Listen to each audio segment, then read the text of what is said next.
It's August 16th, 2023. It's This Week in Comics.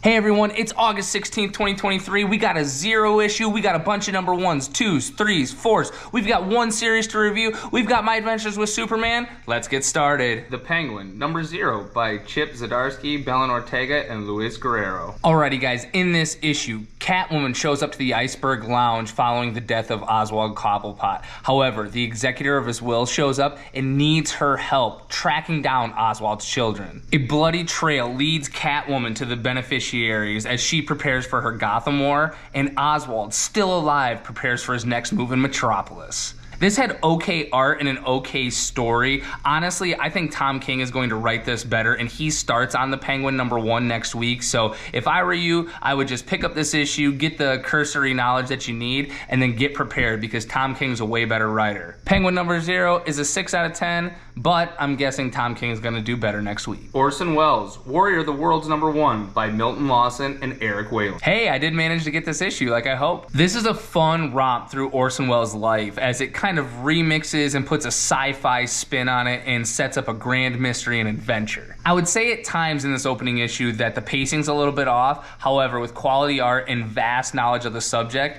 Orson Welles' Warrior of the Worlds is a 7 out of 10. Iron Man Annual number 1. Checking in on the Contest of Chaos. In this issue, Tony Stark and Storm are drawn into a fight amongst some weird crystals in Mexico. I will say this issue probably does mean more to those of you that are actually reading Iron Man, which I am not. It has good art and an okay story, but for me, it actually picks up quite a bit when Spider-Man and Jessica Jones start investigating what's going on with the Contest of Chaos. Spider-Man and Jessica Jones investigating what Agatha is actually doing is actually quite a bit fun, and I am getting a little bit more invested into the Contest of Chaos. Iron Man Annual number 1 is a 7 out of 10. What If? Dark, Moon Knight by Erica Schultz, Edgar Salazar, and R.F. Prianto. Hey, he shows up a lot. In this issue, Mark Spector is killed and Marlene becomes Ra's Luminary. She ends up going on her own hero's journey, even though she's not always heroic. This issue had amazing art, and while I've never read a Moon Knight story, I did find the story quite interesting.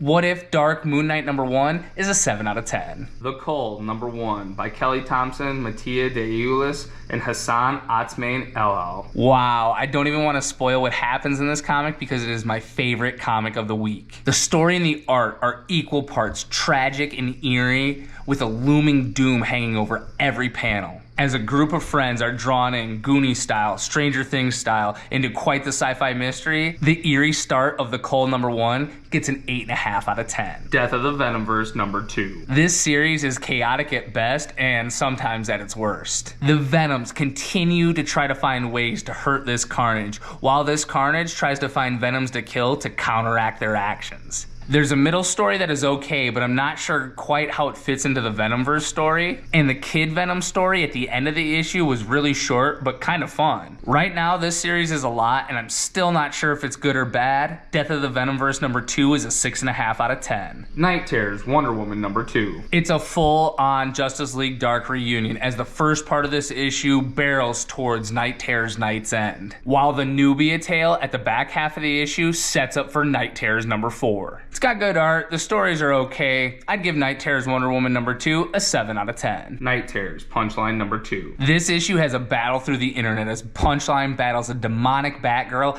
and a bunch of internet trolls. The story is okay, and I think that they could have done something better for Alexis K's Night Terror. However, the fight through the internet, the layout, how it goes through is absolutely spectacular and worth checking out. Night Terror's Punchline number 2 is a 7.5 out of 10. Hawkgirl number 2. I did not like this issue very much compared to issue number 1. It came across as disjointed, and while the art was occasionally great, the story really dropped the ball, which I did not see coming like the rest of you did in issue 1. It's hard for me to stop a miniseries once I've approved the first issue, but Hawkgirl number 2 is easily a 5 out of 10, and if you want to jump off, now's the time. Tales of the Titans, number 2. Tales of the Titans 2 is definitely Raven's story as she works to prevent a woman from giving birth to a demon the way her mother did. Honestly, the story and the art were just okay for me in this issue, although I did love the cover. I don't know exactly if we needed these tales, as they come across as weirdly annual issues that are telling stories of the Titans before they become part of the Titans,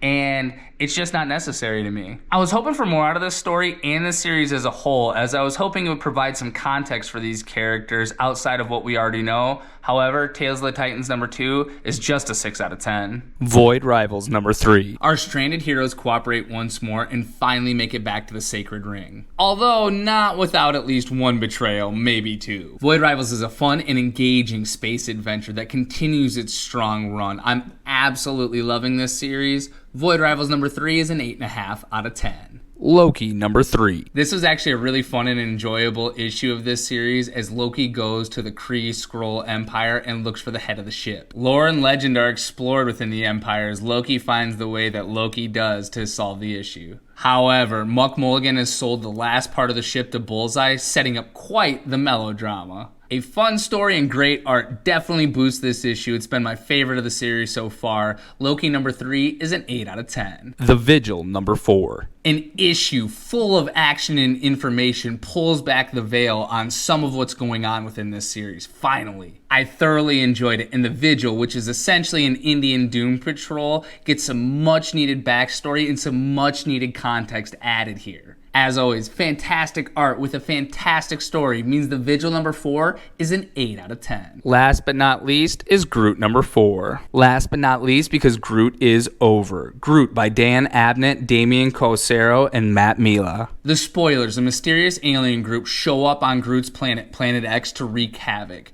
Groot, Tweeg, and Gleef, as 2 friends, call out to Mar-Vell and are rescued. An unseasoned Mar-Vell tries to return Groot, Tweeg, and Gleef back to their home planet, Planet X, but that ends up being the Spoilers' home base. There, he ends up running into a Centaurian named Yondar. However, Mar-Vell also gets captured by the Spoilers' leader named Eggs, a Flora Colossa that's infected. Groot sends out a distress signal, and the Kree end up hearing it. And just as our heroes, Yondar, Tweeg, Gleef, Mar-Vell, Groot, are all about to be decimated by the Spoilers, the Kree force shows up and heeds their warning and saves them. Yondar, Mar-Vell, Groot, Tweeg, and Gleef all have moments to shine in this fun little series with some very inventive enemies in the Spoilers.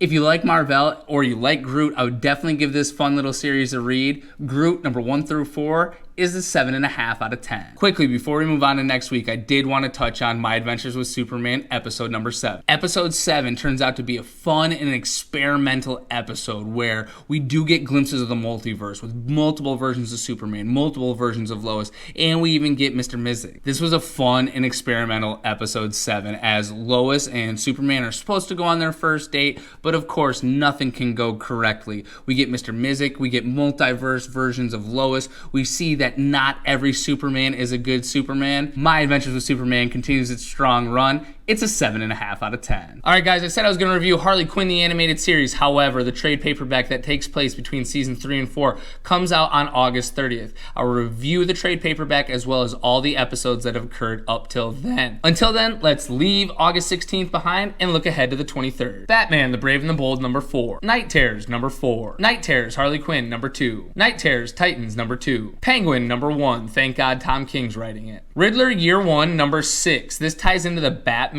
movies, and at the end of the series, I'll review the whole thing. Unstoppable, Doom Patrol, number 5. Ninja Turtles and Stranger Things, number 2. Big Game, number 2. Deadly Romans, number 6. I'll actually review the whole series. No One, number 5. I actually got number 4, so we're ready to go. Deadpool, number 10. Now, I'm still missing an issue, so I won't review it next week. Marvel Unleashed, number 1. Immortal Thor, number 1. I don't intend to collect this series, but I will review the number 1. Star Wars, Dr. Aphra, number 35. I'm not going to review this series till the end. And finally, Fantastic Four Annual, number 1. This is part of the Contest of Chaos. Alrighty guys, that does it for me, Dustin Dry, your unofficial official guide to all things comic books. I'm your bumbling guide really, because sometimes I mess it up. I enjoy all the interactions we've been getting. I love your comments. Please like, comment, subscribe. The more you subscribe, the better we can do. We got a monster week next week as we barrel towards the fall lineup of all the major series. Remember, I'm Dustin Dry at 2BirdsStoned815. Again, please subscribe, please like, please comment, please interact. As you can see, I'm rocking the England crest